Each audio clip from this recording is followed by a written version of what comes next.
Alright, so the first slide is the core principles of game design. And those are the players, challenges, surprise, rewards, mechanics, the narrative, and level design. There's a lot of information there, but to summarize some of them, players are basically, they're the people that play your game, they're going to buy your game, and they're realistically the most important thing, because if you don't have them, then your game's not really going to go anywhere. Your rewards are things like, in Call of Duty, when you get a certain level, you unlock a new gun, or Fortnite has a battle pass, and you get to rank 100 or tier 100, and you get this really dope skin that looks amazing. We'll finish it off with level design. That's what helps your story, and it's your open world. So great examples of that are Grand Theft Auto 5. Like, I still play Grand Theft Auto 5 because of its open world, even though it came out in 2013.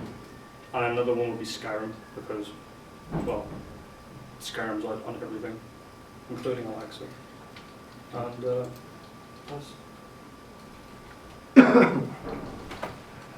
Second slide is idea development. I choose to develop my game based on some games like Dead by Daylight and Friday the 13th kind of games. I did it with Josh. The way we did it, we shared the pages in half, and we did like half of it, and I emailed it to him. And we work in class and email each other the idea of our game and how is it gonna be.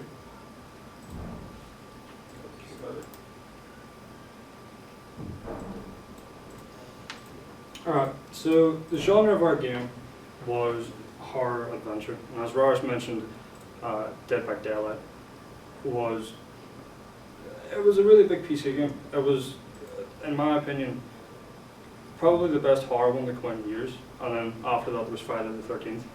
So our idea was to make a horror adventure game that was better than both of those, and that's kind of where our idea stems from. And I'm a really big fan of Easter eggs in games. So the most random one I can think of was back when Grand Theft Auto San Andreas came out. I was like 8, and I had this really weird obsession with Easter eggs in that. And one of them was like Leatherface, and there was one that was like there's stuff in the forest, and there's like you can go up to like the Golden Gate Bridge or whatever, and it has a thing on the back that says no Easter eggs here, go away. And that would be a very big part. It's not necessarily a genre, but that would be a massive part of what the game would be. And yeah, there's many genres, but horror adventure ones, I don't think there's that many games there. I feel like FPS can get quite oversaturated, and with adventure games, you think of anything, and there's that, there's Fallout, there's The Witcher, Skyrim again. There's absolutely everything.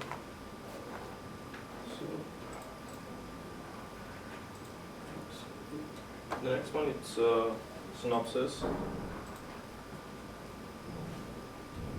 Well, it's like fighting, like you're gonna fight against the wolves that is hunting you in the forest. So you should like be aware and not leave your keyboard at any time, because you might die.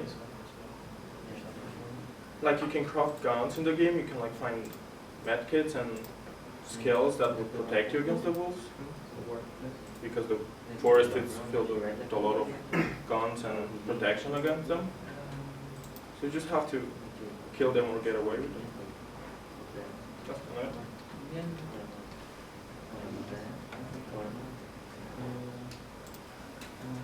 it. The name of the game is Blood Moon, just because it's something that personally is interesting to me. I think I've seen 2 of them since, well, I guess I've been alive, but obviously the game is based around werewolves, and there's 6 campers, and the campers come out from their local town and they're going camping in the woods, and essentially what happens is there'll be a cutscene or start of the game, and it's a werewolf will come along, it'll bite 2 random players, and then those players are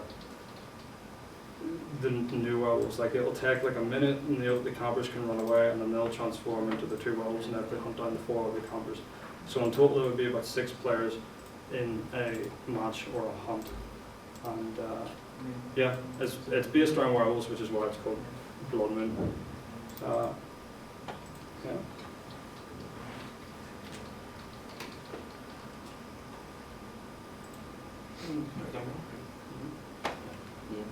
The main storyline is like you just get with a car and just get lost in the forest, or a car stops running, and then the wolf is gonna kill or like bite your 2 friends. Then they're gonna become werewolves randomly. It's gonna be a cutscene, and you know which one is your friend between 2, so you don't kill or hunt each other.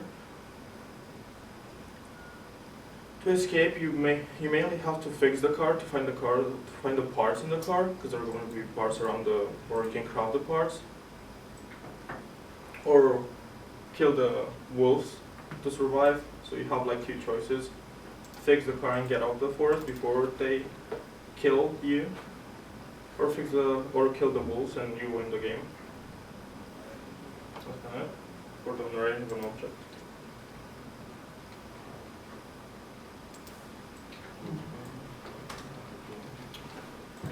So the idea behind the level design of our game was that it's one massive map, and it's like the American wilderness. It's a big massive forest, there'll be waterfalls, there'll be like a cave system, a little small one. The idea was that the cave system has story to it, and you can go in and you can look and you can find, you know, maybe a weapon or a body, and you'll find a note that says something on it. It's meant to be a game where it's a mix between what Dead by Daylight would be, but it actually has a proper storyline to it. So you find out the story the further, like the longer you play the game, you piece it together, and you'd use like a Discord community, like a group of people would get together and make a Discord, and they would talk to each other every day and be like, oh, well, I find this today in the game, does that link to this part, and so on. Another thing to do with the level design was that the longer the game goes on, the longer the hunt goes on, the werewolves get stronger, the full moon, you know, will rise, get higher. The werewolves get stronger, but then to counteract that, the campers will have more of a chance to go out and find weapons, because it's taking longer for the werewolves, you know, to get up the strength to go out and kill all of the campers. And the aim of the game is to, for the campers, it's either kill the 2 werewolves, your 2 friends that are turned into the werewolves, you either kill them and, well, you're safe, there's no more werewolves, or you can find a car and you have to repair it. So that's kind of like a Friday the 13th or something like that there, but ours would be ever so slightly different.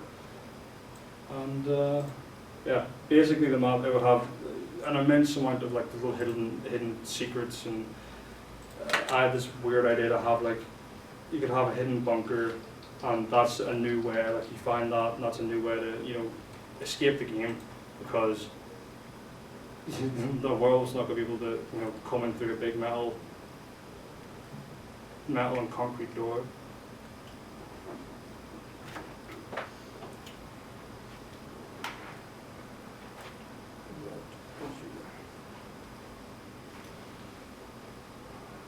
The character should be realistic, like easy to see. There'll be like 4 normal players, like Josh said, and like you can choose between male and female, so you don't be sexist.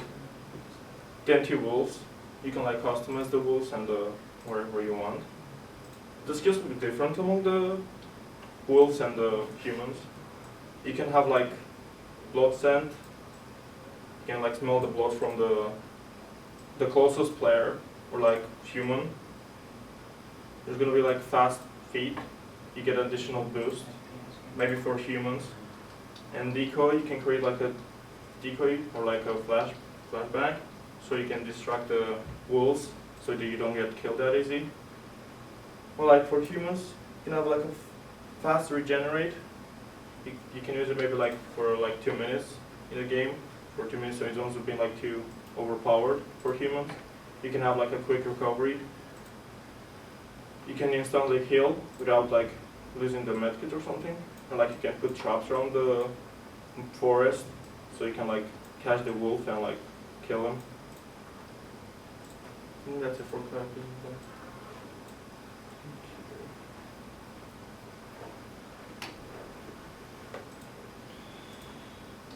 Okay, so to kind of reiterate on the challenge of the game, it is basically you're either a camper or you're a werewolf.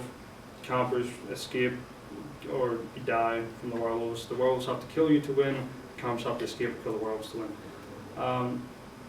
Really, the challenge would be not dying as a camper and learning the actual story, like why, like how does this werewolf exist? Where did they come from?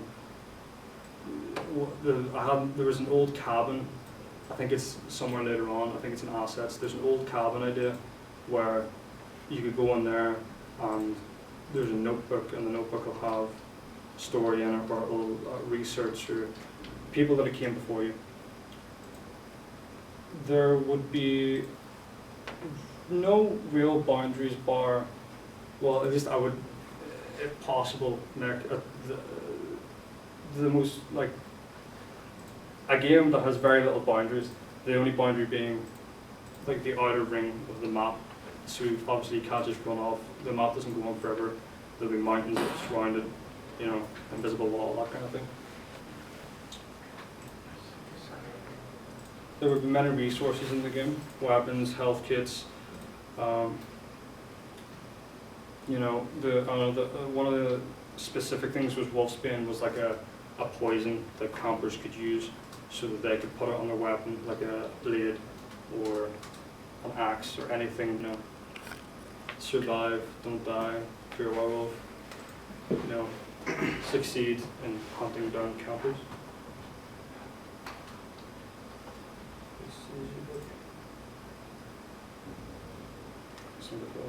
Right.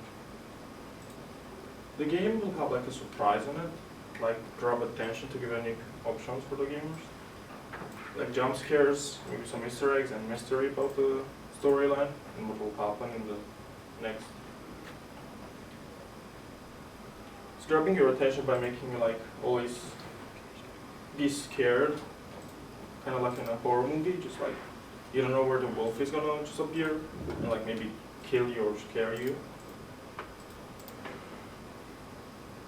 The game would be amazing to play with friends, and like just playing like a game with your friends would mostly be like not playing by yourself would be kind of sad, but like just playing with your friends would be more fun and enjoying the game more.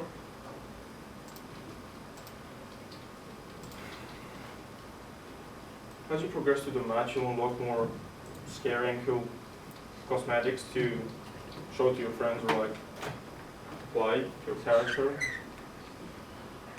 so your character doesn't look bad or disgusting anymore.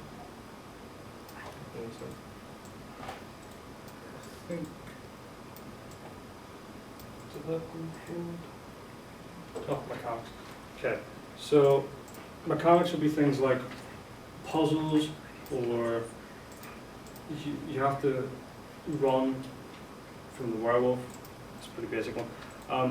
The werewolves were going to have a mechanic that was mentioned earlier, blood scent, which was basically if you hit a camper, the camper's bleeding, you can follow the blood trail as a werewolf to kind of hunt them down, you know where they are. So there wasn't necessarily an idea for there to be a map to the werewolf. There was just, you're able to see scents from miles away and you just follow them until you find the camper. The longer the game goes on, the more powerful werewolves become. You repair your car. I think I mentioned that one. You repair your car and it's a way to escape. Yeah, and then it's the basics again. Wolves will win the game by killing campers. Campers win by killing wolves and escaping through a car.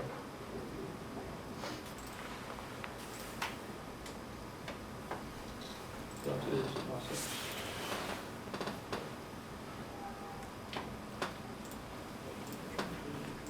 Just like there are also some kill like a lot. For example, old cabin that's like hunting rifle or shotgun.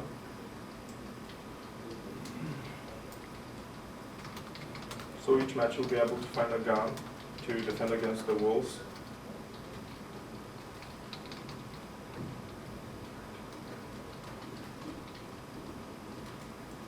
You can like hide behind a rock or a small cave system.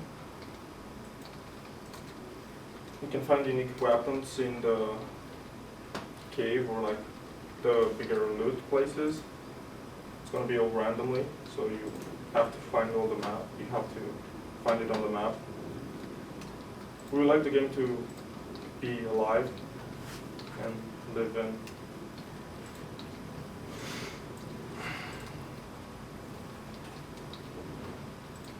You can like find the body in a cave and like loot it to get like ammo for the pistol or something, and find a melee. That's kind of it. You explore the map and discover everything. Maybe you can have like a small map view so you know where you've been. That's